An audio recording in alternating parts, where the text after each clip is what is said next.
My name is Glenn Ashby, and I've been asked to talk about what I remember of the Campbell River Boat Rodeo. The boat rodeo basically was a concept that Dan Tolosky put forward to the Maritime Heritage Society Board in around 2003. Dan was an entrepreneur. He was a manager of Boatland. He was a member of the Maritime Heritage Society Board, and he was also the president for a while. And in addition to that, he was a world-renowned artist. But Dan's love was for the outdoors, and I'll say specifically for the marine part of it. Anyways, in 2003, Dan proposed to the board that we have something called a boat rodeo. Well, what is a boat rodeo? There was a lot of questions about what that actually meant. But anyway, a team was formed and from the board members themselves, and an overall concept was developed, and we made discussions on the items to be considered. And those things included, what date would we have for this rodeo? Well, of course, we had to have it during the summer months when most of the public could come down and enjoy it. And it was also tied in with when the tides were probably at their maximum and slack. So the date was usually chosen around August, and the duration of the event was going to be from about 11 a.m. to 4 p.m.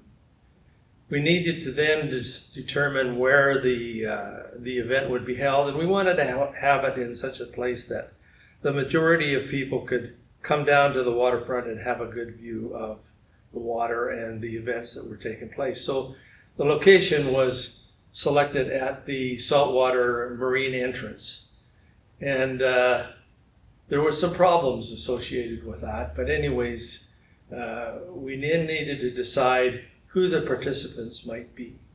They decided what we would have was local tugboat operators, local dozer boats, local sidewinders, and have demonstrations and friendly competitions associated with those boats that people could see from the shore. The problem was that most of these items needed to be finalized, let's say, about a year in advance, because we needed to plan that far ahead. And their difficulty was that they didn't know whether their particular pieces of equipment were going to be available. But anyway, we proceeded with the idea that it would happen in August, and including also things like rope making by Rudy Pletcher, and build, bail, and paddle demonstration. And normally the build, bail, and paddle demonstrations were consisting of 2 people that would take 4 hours, a maximum of $90 spent. And then once the boat was, if you want to call it that, constructed, then they would move around a course and there would be a winner designated. There was also, in terms of participants, there was the Canadian Coast Guard vessel who hopefully was going to come. We had vessels from the fish farm. We had the Aurora Explorer, a 135-foot vessel that supplies and equipment around the coast for visual. And we had something called the Blind Rowboat Competition, which really meant that there was a rower who was blindfolded, and then there was a second person that gave them instructions to go around this particular course. We had a few years after the inception, we had the Discovery Passage join us, which was a number of paddlers that would paddle from Campbell River to Cape Mudge, similar to what they used to do before the ferries came into place. After a little while, the Nanaimo Bathtub Society came and put on a marvelous display of their bathtub races, and it was a sanctioned event that took place just out in front. The problem with the bathtubs races was that we had to put out a course, and of course with the tide running we had problems with the buoys and trying to hold the course in place, but it all turned out okay. The boat modeling club came and erected a 20 by 20, I'll just call it a tub, and it was filled by the firemen. And they would then, it was about a foot deep, and they would sail their homemade models around this pond. In addition to that, we had Kayaks Unlimited. They put on a paddling technique display and how to turn over properly if you happen to dump. There was face painting for the kids. The head injury group put on hot dogs and burgers, and in addition to that, there were several other vendors. So we had the participants, we had the location.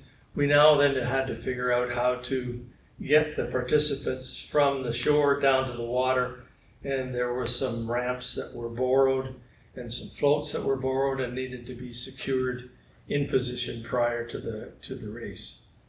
We also had to, of course, include liability insurance. We had to worry about washrooms. We had to worry about funding.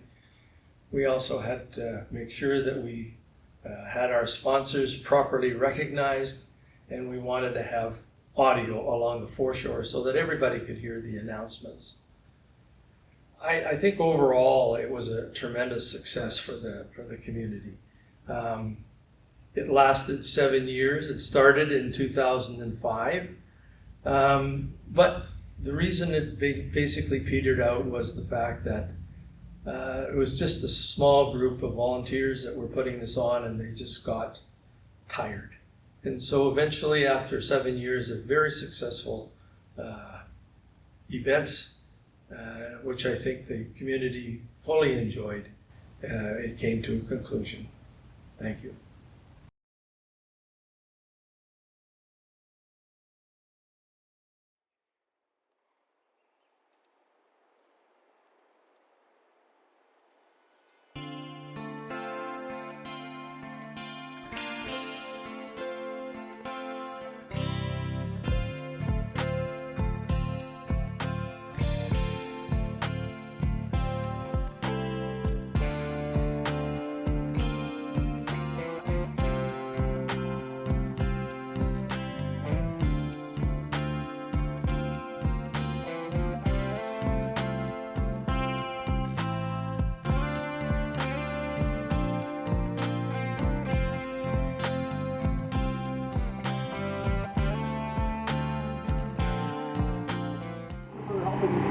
Make this event possible. And we are still looking for some of those blind dinghy rowers.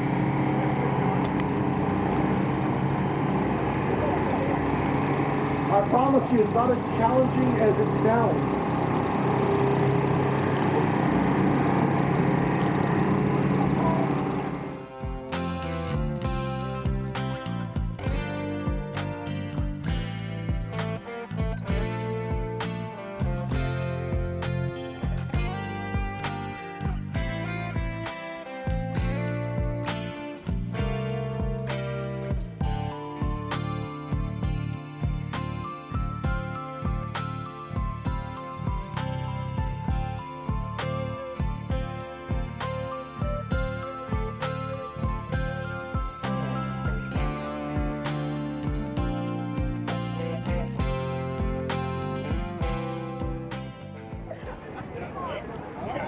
All right, now making the turn and about, look at that, oh, a quick little move underneath. That is sneaky. Woo! About to start lap number 2. The Gauntlets Thrown fellow rowers. Let's see you top that one. In they come now. And now the switcheroo. Who's in the blue jacket? Jim Toso and Ken White now trying to do the Harlem Shuffle. Jumping over, very nice. And 997, the result to crash into the Rosses. Oh, they made it. Thank goodness. We need some Benny Hill music.